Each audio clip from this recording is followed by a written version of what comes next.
for Greg here. Maybe you guys are ready. Hey Greg, take us back to when you first arrived in Peoria. What are your fondest memories of that year in Peoria and wearing this uniform?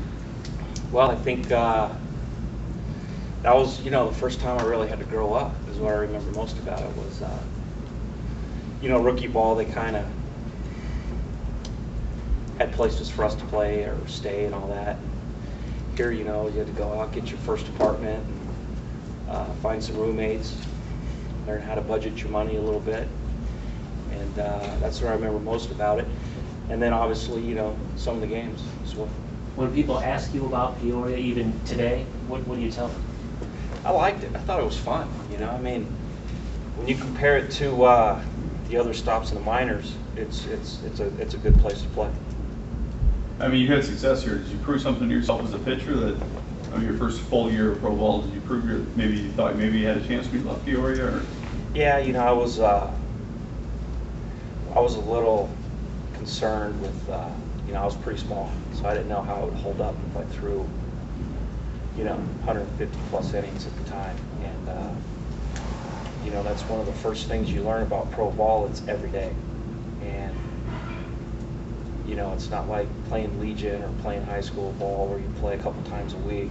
You play every day, and you do something every day. You always kind of wonder how you're going to hold up mentally and physically through all that, and I was able to do it, move on to the next level. Pete likes to tell a story, evidently, where you had to bum some money off me to buy a car battery or something that first year. Do you recall that story? Is there any truth to that? Yeah. Bought a car, needed a car, so bought a clunker somewhere from somebody. It always broke down.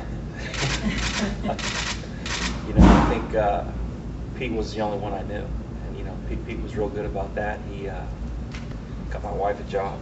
She was out here, and he was good to the players. And he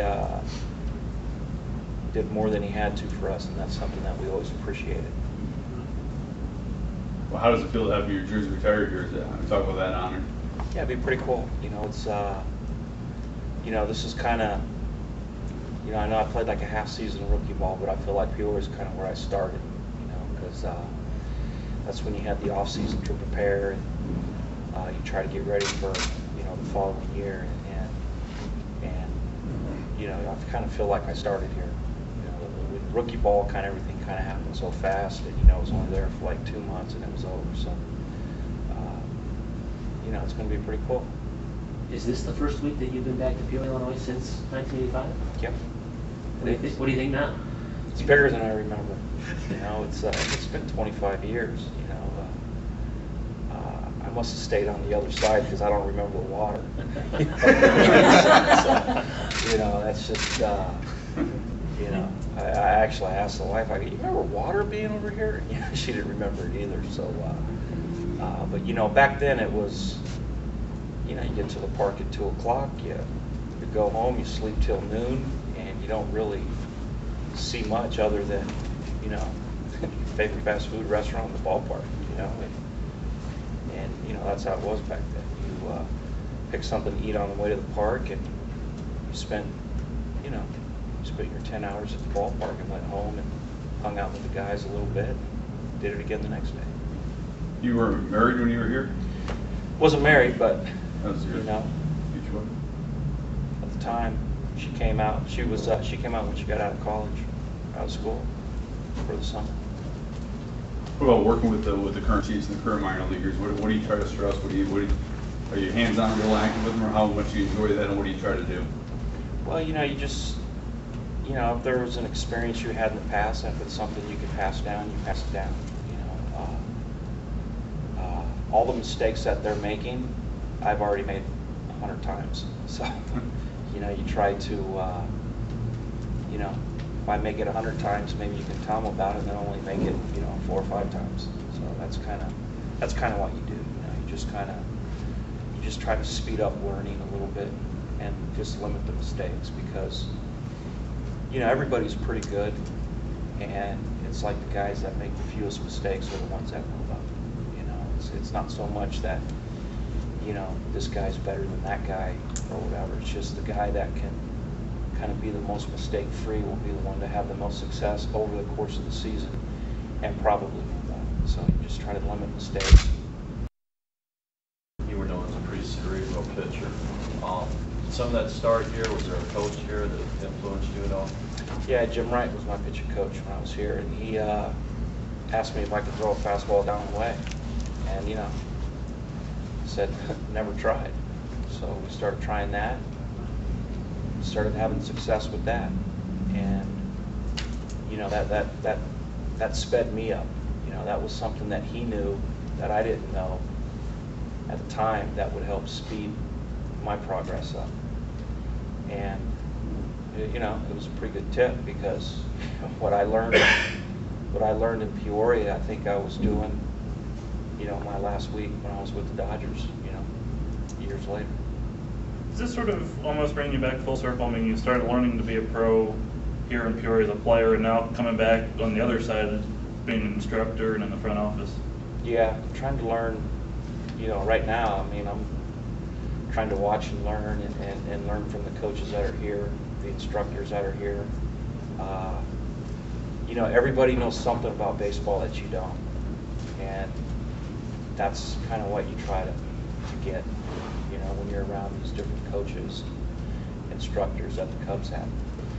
And you might even see something on the other side of the field that you can learn from too. So, you really watch your side, and you kind of keep a little bit of an eye on the other side as well. You seem to have a ton of gratitude for Peoria, and yet there are a ton of people who are going to be coming here to see you. Put that in perspective. Well, it's kind of hard, It's I'm going to experience something I have no experience of, and so it's really hard to put it in perspective. I think it was nice seeing Lincoln Hawkins again. It's been a while since I've seen them. It's nice being back where you started. I think everyone will drive by their old neighborhood house that they grew up in. Every now and then, it kind of feels a little bit like that. The era that you played in here, there was a pretty good era for the Cubs. You and Mark Grace and Joe Girardi, Rafael Palmeiro, all in about a 2-year period. You guys all went up together. Can you talk a little bit about that? Yeah, it was pretty cool, because Palmeiro came right now draft time, and he came after the draft, and had a chance to play with him.